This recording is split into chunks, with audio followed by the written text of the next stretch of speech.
What's up, everybody? So welcome to my first ever game review. So you guys guessed it, I'm going to be reviewing Star Wars Battlefront. So it's a great game, but obviously it has its flaws, and we're going to be talking about them today in this video. And I hope you guys enjoy. Okay, so even though Battlefront looks amazing, they seriously screwed up.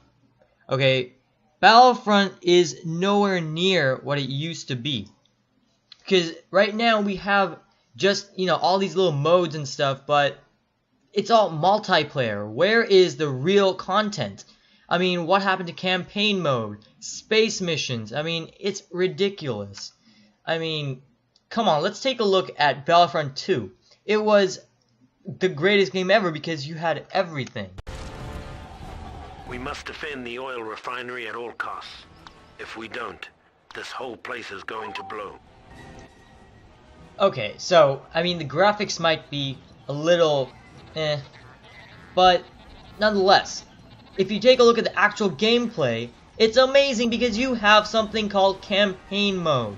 I mean, most people who bought Star Wars EA are gonna be like, what happened to it?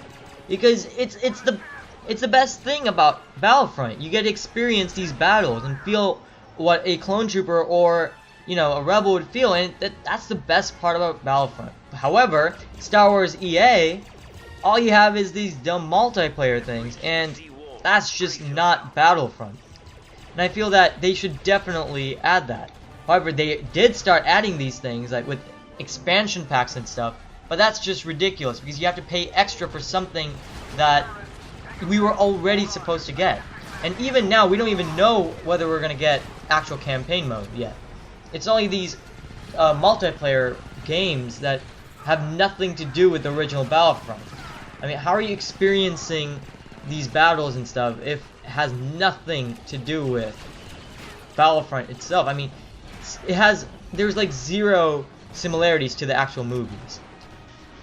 But now, since we saw some Battlefront 2, how about we take a look at what Battlefront EA has to offer? And here we go. This is multiplayer. And you're right, this is all of it. There's nothing else. And basically, once you click on one, it'll take you all day for you to actually start playing a game because it's searching probably the entire universe for a game. Now, obviously, this is a problem with their EA servers because everything on this game takes very long to load. And personally, I have other games and they do not take this long. So that being said, we just have to wait for like hours for this to load. And would you look at that? A game was found. And it wasn't even a full game. It had like 8 people in each team. Now on the other side, you have missions, which is single player mode. And you have training. Then you have some battles, which you can battle it out with 2 people or yourself against another team, which is AI. And then you have survival, which is kind of cool. But get this. This is all the maps. That's it. There are no other maps. What is going on? I mean, I don't understand this. And then here's the worst part. The vehicles. So here is what the rebels have. You're looking at it. It's a speeder bike. And guess what? The Imperials have it too. Now here's the problem with the speeder bikes.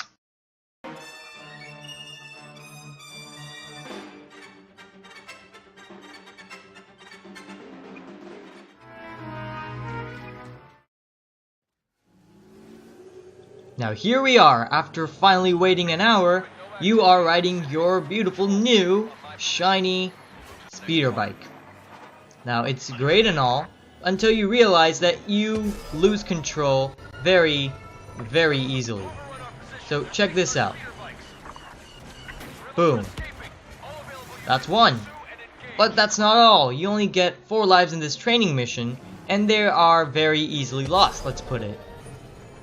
And there goes another. But obviously you're going to try again, and guess what's going to happen?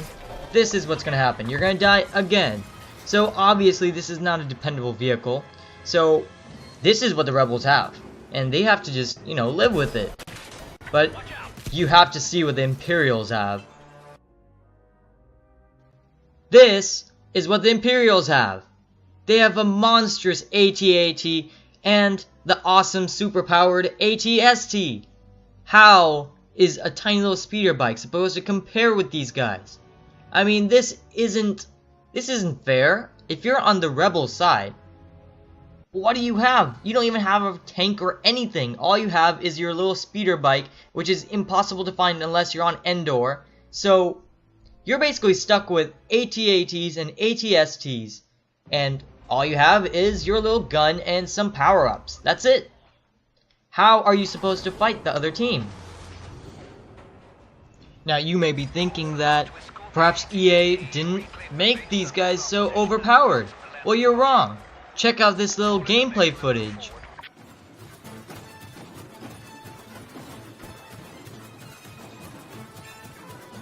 So here we are, we approach the wonderful rebels, and look at this. We destroy them. There is nothing that can stop this AT-AT. It is ridiculously overpowered. I mean, look at its weapons. I mean, it's crazy. Look at this shot. I mean, I have a grenade launcher, rockets, and a super blaster cannon thing. So this is ridiculous. I mean, how are you supposed to do this? What are you doing, EA? This is ridiculous. Moving on, let's talk about the AT-AT. It's completely armored, okay? So you can't destroy it unless the shields are turned off. And even then, you can't damage the sides. You can only damage this tiny little part underneath it. How are you supposed to do that? And check this out. I can take out A-wings using my rocket. What? I can take out A-wings using my rockets that are on the AT-ST, right? But what are you supposed to do if you are a rebel? How do you take out this AT-ST?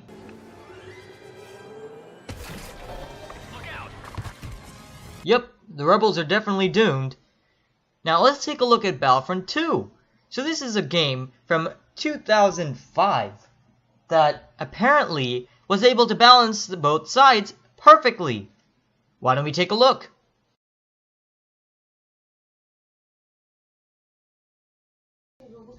This is impossible. Both sides with tanks? No way! How's that even possible? No, this game is way too radical for me. I can't even take a look at this. I mean, I can't even begin to tell you how much better Battlefront 2 was. I mean, what does the Rebel have? I mean, if you are a Rebel playing Star Wars Battlefront, what options do you have? You have your blaster, and that's it. But no, if you play Battlefront 2, instead you have tanks if you are on the Republic. So how does that even make sense? This game, which was super old, apparently terrible graphics, is able to do so much better. Yeah, obviously EA has seriously messed up the game. Now feast your eyes on space battles. Something that clearly Star Wars EA did not put in. I mean, come on, why would you not include space battles? This is ridiculous. And guess what? Space battles are super fun once you get used to them. And the thing is that EA does have something similar to it. So they have X-Wings and stuff, but you don't go in space. Oh, what? Why would you have X-Wings and not go in space? It makes absolutely no sense. So basically, the training mission is of Beggar's Canyon, and all you do is basically you just go around this little canyon, shooting around TIE fighters with your team. But that's the training mission. If you go to multiplayer, you'd expect it to be nice, awesome stars and everything. After all, it's called Star Wars. You don't see a single star. So I can guarantee that this game, Battlefront 2, is just way better. Okay? I mean, come on. There's star in the name. Star Wars Battlefront. I have no clue.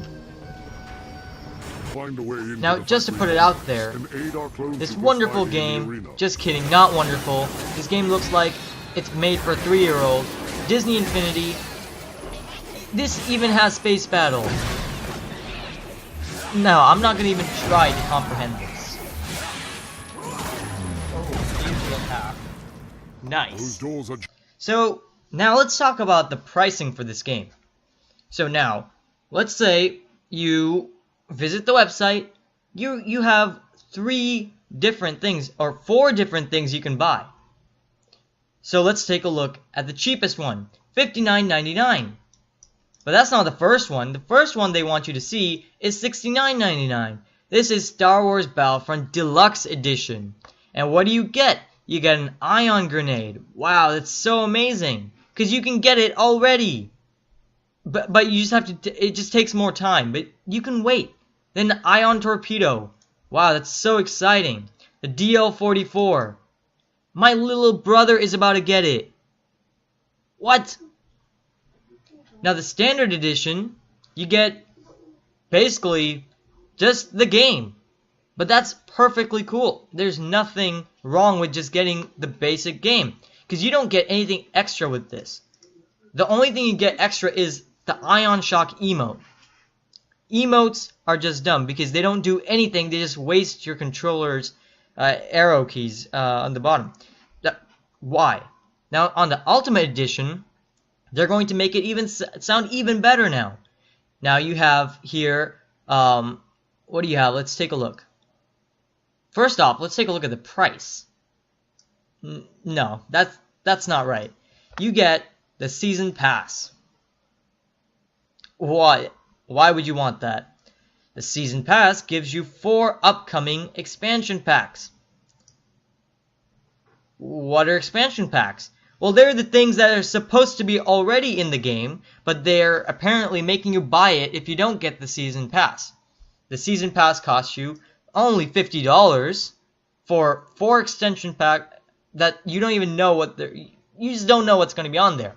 But now they have released the first 3, which is kind of cool, but we still don't know what the other 2 are going to be. Now, so far, the first expansion pack that they gave, it's just not that great. It's only a couple cool games, some new blaster stuff, and it's $15 if you want to buy it otherwise. And the only thing that's good about the Season Pass is that you get it just early. That's it, and you don't have to pay for it. Yeah, it's just not worth it. I don't know why anyone would buy it. I don't know why they're even offering it at this point. It's just ridiculous. Okay, so now let's take a closer look at the Season Pass. They have a section on the webpage that's actually called Season Pass. It's right next to Buy Now. They obviously want you to buy this. So let's take a look what you get. You get 4 expansion packs. Okay, so that sounds pretty cool. But you don't know what they're going to be. At least until you didn't know until yesterday, I believe, when they released this information. Now, you get 20 pieces of gear. Okay, but you can get them anyways. I mean, there's nothing extra here. 4 more heroes. Yeah, I don't even know. This is not exciting. There's nothing extra in this. But the only thing that's kind of cool is the expansion packs.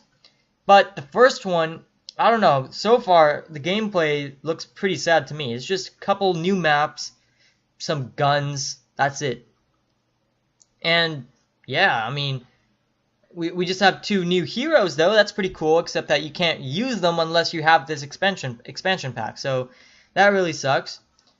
But Bespin actually sounds kind of cool. This is Cloud City, which was in episode 5.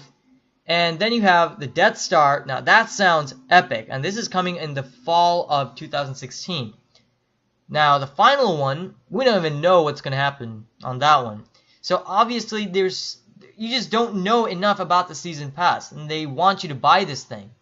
So obviously what they want you to buy is the Ultimate Edition, which is $120. $120. For a $60 game that's probably not even worth $60. And you're getting things, all you get extra is the things that should have been there already. I mean, there's only like 6 maps in the basic game. Why? This only gives you like extra stuff that you're supposed to already get. Makes absolutely no sense. But if there's anything that they did get right, it's the amazing graphics. I mean, compared to Battlefront 2, this is just amazing. I mean, take a look at the hero gameplay for Battlefront 2. I mean, when you look at Battlefront 2, you can clearly tell that the graphics is not good. Okay, the graphics is really blah. And it looks worse on my 27-inch IPS display. It looks absolutely terrible, but nevertheless, the gameplay itself was nice. However, the first time I saw Battlefront EA, it was just amazing because the graphics they just took so much time. And when you look at Battlefront EA, you can clearly tell that it's just an amazing effort that they put in. And the best thing is that they actually had to go to the actual places where the movies were filmed, so everything is exactly where it's supposed to be. So the best way I actually compared it was in Hoth. When I watched the movies and compared it to this, it was just amazing because everything was exactly where it's supposed to be. The skeletons, the snow, the caves, it was just crazy. I mean, the amount of work they put into it is amazing. They had to lock on to you, so as long as they're not. Okay, so with that being said, Battlefront overall it's just an epic game. Okay, so I mean the graphics are stunning, the guns, the sounds are beautiful. However, there are always some problems, and the biggest thing is the campaign mode. And personally, I don't think that EA should have released this game without it, because it's something that it's just been in the heart of Battlefront, and it's just the one thing that I don't like about it. However, you can't really go wrong with buying it. I mean, sort of. There are obviously other games, but if you want to experience Star Wars, Battlefront is definitely a good game to get. However, I'd definitely say that Battlefront 2 is a good investment as well. Though the graphics are terrible, it isn't as bad as you think. And obviously, I enjoyed it a lot. My brother enjoys it a lot. And it's just a great game, good experiences. But the season pass and stuff like that, it just feels more like a marketing scheme, rather than like something that's meant for us to enjoy. And that's just something that I don't like. However, I do believe that the expansion packs will get better over time, and we will obviously start seeing some improvement. So until then, you guys can watch my Battlefront videos and stuff. It's going to be pretty cool. I'm going to play some more, and I'm also going to do some more games soon. So I hope you guys enjoyed this video, and I'll see you guys next time. Sorry about that, guys.